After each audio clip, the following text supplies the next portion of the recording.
It could have been worse, yeah, it could have. I thank God that it wasn't, and we're all safe. Relief and gratitude from a family stranded for more than an hour during last night's terrible storms. It rolled in so fast it caught more than 60 people off guard as they floated along the Elkhorn River. And tonight one father is sharing his story. KMTV Action 3 News reporter Megan Matthews has a story you'll see only on 3. Megan? Jen, it took 3 fire departments and 2 airboats to rescue the dozens of people stuck on the water. One man and his family huddled together under their inner tubes until the storm passed. In the middle of a storm, a rescue boat full of terrified tubers struggled to get to shore. Fierce winds, rain, and even hail blindsided dozens out for an afternoon float on the Elkhorn River. I don't think anybody was expecting the rain to come in that fast. Daniel Lewis was one of them. We had a radio with us, and they had that alert come out on the radio, and it wasn't 5 minutes after that alert. It got really dark, and the wind picked up, and the temperature changed. Daniel and his family were a group of 8 tubing along the river on Sunday.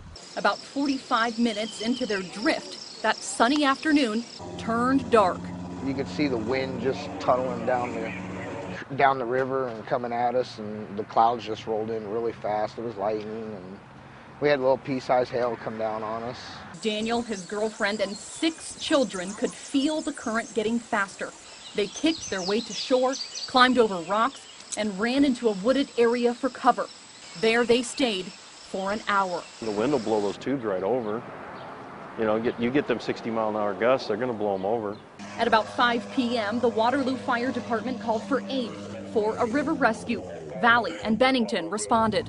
It could have been a lot worse, because there's been a lot worse that's happened on that river, and I'm just glad that a lot of them were smart enough to get off and get themselves on the shore. More than 60 people stranded along the river were rescued, mostly by airboat. Even Daniel's group with his 6-year-old boy, Connor. I think the little boy was. His older brother, I think, was taking care of him pretty good, but I think he was probably the scared of the most of them. The rest of them were just glad, I think, to be back on land. It could have been worse, yeah, it could have. I thank God that it wasn't, and we're all safe. Only one minor injury had been reported during yesterday's river rescue. It took rescue crews about an hour and a half to get everybody to safety. Live in the studio, Megan Matthews, KMTV Action 3 News. Glad they were safe. Thanks, Megan.